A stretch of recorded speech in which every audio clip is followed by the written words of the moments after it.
अस्सलाम वालेकुम, सैयद जलाल शाह हियर। आज का जो टॉपिक है वो पास पेपर के क्वेश्चन में पूछा गया था। क्वेश्चन ऐसा है कि कुरान पाक हर किस्म के इल्म का सरचश्मा है, यानी कि ये बताए कि कुरान जो है इसमें हर किस्म की उलूम पाई जाती है। तो ये बात दुरुस्त है।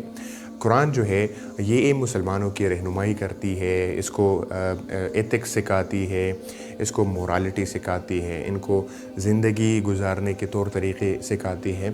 इवन कुरान में जो है साइंसी मुशाहिदात पर भी जो रोशनी है वो डाली गई है। यहाँ अगर कोई गौर करे तो बायोलॉजी भी, उनके उलूम भी पाए जाते हैं, मैथमेटिक्स की भी और एस्ट्रोनॉमी की, हर किस्म की इल्म यहाँ पे पाया जाता है। लेकिन इसके लिए रिसर्च करना ज़रूरी है और बहुत सारे साइंटिस्ट्स ने, स्कॉलर्स ने इस पर रिसर्च किया हुआ है and they found out some amazing facts. तो हम यहाँ पर ज़िक्र करेंगे कि कुरान जो है वो कैसे इल्म के साथ वाबस्ता है। वो वैसे पूरी कुरान जो है वो किताब है और किताब इल्म होती है। पहला ये है कि अमूमी इल्म हासिल करना। कुरानी एक आयत है कि पढ़ो अपने रब के नाम से जिसने पैदा किया, इसने इंसान को एक चिपटी हुई चीज़ से पैदा किया। पढ़ो, और तुम्हारा रब बड़ा करीम है जिसने कलम से सिखाया, इंसान को वो कुछ सिखाया जो वो नहीं जानता था।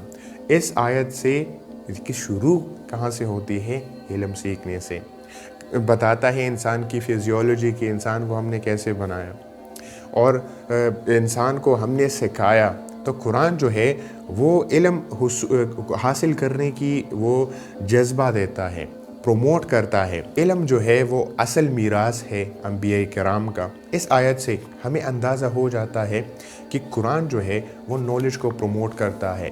वो पढ़ो, लिखना, सीखना, इसको प्रोमोट करता है। हमारे प्रॉफिट का जो सबसे आला मीरास था वो कुरान था और वो कुरान ही इल्म है। इल्म सीखना हमारे कुरान में एक फरीज़ा है, एक मजहबी फरीज़ा है। इसकी एक आयत में है, और कहो मेरे रब मेरे इल्म में इजाफ़ा फरमा, यानी कि रब्बी ज़िदनी इल्मा। ये आयत इल्म को प्रोमोट करता है। बंदा खुदा से सवाल करता है, दुआ करता है कि ए रब मेरे इल्म में इजाफ़ा फरमा, और ये खुदा ने फरमाया है कि मुझसे आप मांगो। और कुरान में साइंसी मुशाहिदात की तरफ भी इशारा किया हुआ है। इसका एक आयत है, हमने हर जानदार चीज़ को पानी से बनाया। ये बायोलॉजी, इसकी तरफ इशारा किया गया है। और आज साइंस मानती है कि लाइफ जो है वो शुरू हुई पानी से। और एक और आयत है कि क्या काफिरों ने नहीं देखा कि आसमान और ज़मीन एक बंद थे, फिर हमने इसको खोल दिया। Big bang theory. तो ये दोनों आयत जो है एक एस्ट्रोनॉमी के साइड पे फोकस करता है, लाइट डालता है, और दूसरा है जो है वो लाइफ को डिफ़ाइन करती है। तो बायो और एस्ट्रोनॉमी। और एक और आयत जो है वो जो साइंटिफिक रिसर्च है इनको प्रोमोट करता है। मुसलमानों को वो फोर्स करता है कि इंसान की बनाई हुई जो यूनिवर्स है, जाओ उनको ढूंढो, इनको सर्च करो। वो सपोर्टिंग आयत ये है, बेशक आसमानों और ज़मीन की पैदाइश में और रात और दिन के आने जाने में अक़ल वालों के लिए निशानियाँ हैं। यानी कि ये जो दिन आती है, रात आती है, इनकी अक़ल वालों के लिए निशानियां हैं। लेकिन अक़ल वाले जो है वो जाकर के ढूंढते हैं, वो जाकर के वो रिसर्च करते हैं। ये साइंस जो है, साइंटिस्ट्स वो ये काम करते हैं। तो अक़ल वाले लोग वो होते हैं। और उसके बाद फरमाता है, जो खड़े होकर या बैठकर या अपने पहलुओं पर लेटकर अल्लाह को याद करते हैं और मखलूक की तख्लीक पर गौर व फिक्र करते हैं। यानी कि अल्लाह ने उस बंदे को प्रोमोट किया, इसको इतनी बड़ी स्टेटस दी हुई है कि वो बंदा बेहतरीन है जो सोचे कि यार ये जो यूनिवर्स है ये कैसी है, ये जो जानदार है ये कैसे बने हुए हैं। ये जो थ्योरी ऑफ इवोल्यूशन है ये ही डिफ़ाइन करती है कि लाइफ जो है वो कैसी शुरू हो गई। और बहुत सारे जो इस्लामिक स्कॉलर्स हैं अनफॉर्चुनेटली वो थ्योरी ऑफ इवोल्यूशन को रिफ्यूट करते हैं। लेकिन खुदा यहाँ पे फरमाता है कि वो बेहतरीन लोग हैं जो मखलूक की तख्लीक पर में गौर व फिक्र करते हैं। तो ये गौर व फिक्र कैसे करते हैं कि ये मखलूक कैसे शुरू हो गई, ये कैसी इवॉल्व हो गई, ये कैसे पैदा हो गई। خدا جو ہے وہ ایک سسٹم کے ذریعے سب کچھ کرتا ہے، اور یہ تھیوری آف ایولیوشن جو ہے اسلام کے خلاف نہیں ہے، یہ میں بتاتا ہوں۔ اور پھر بعد میں فرماتا ہے آسمانوں اور زمینوں کو اے رب تو نے ایسے بے مقصد پیدا نہیں کیا ہے، تو بہت بلند ہے، تو ہمیں آگ کے عذاب سے بچا۔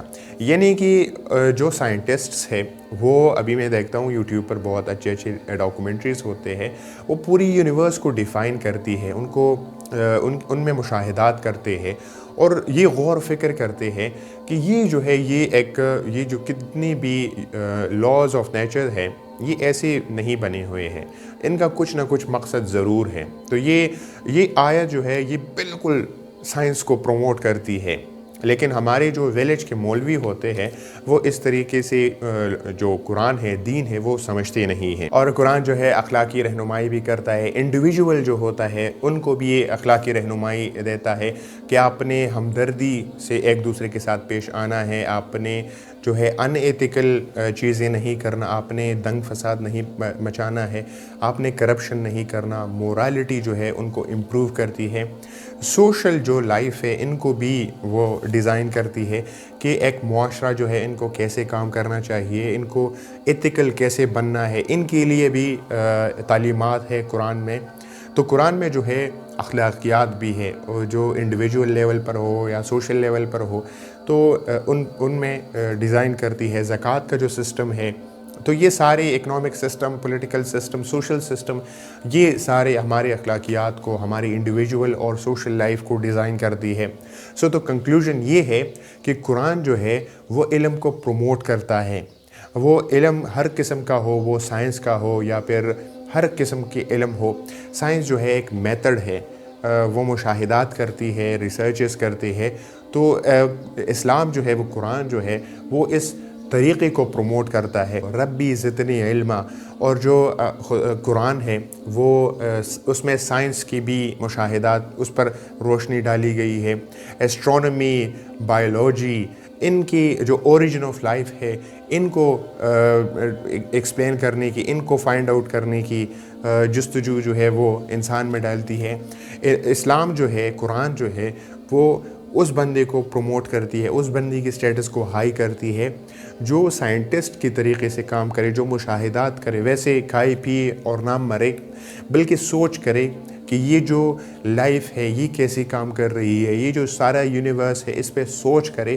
تو اگر کوئی بندہ اس طریقے سے سوچے کہ یہ جو یونیورس بنی ہوئی ہے، یہ جو لائف ہے یہ کیسے ہے، تو اس سوچ کو قرآن جو ہے وہ پروموٹ کرتا ہے۔ اور قرآن جو ہے وہ ہمارے اخلاقیات کو ڈیزائن کرتی ہے، ان کو ڈیفائن کرتی ہے، اور ہماری جو سوشل لائف ہے، ہماری جو انڈیویجول لائف ہے ان کو ڈیزائن کرتی ہے۔ اس میں اکنامک، پولیٹیکل، سوشل سارا سسٹم ہے۔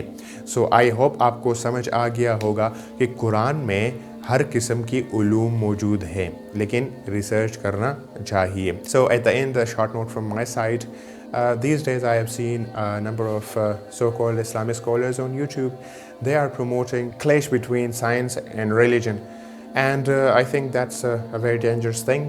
Islam has no clash with science, even it promotes scientific methods. So why do I think promoting a clash between Islam and science is dangerous? I'll let you know slowly and gradually, but that's a very dangerous thing. But yeah, that was it from my side, and see you next time. Bye.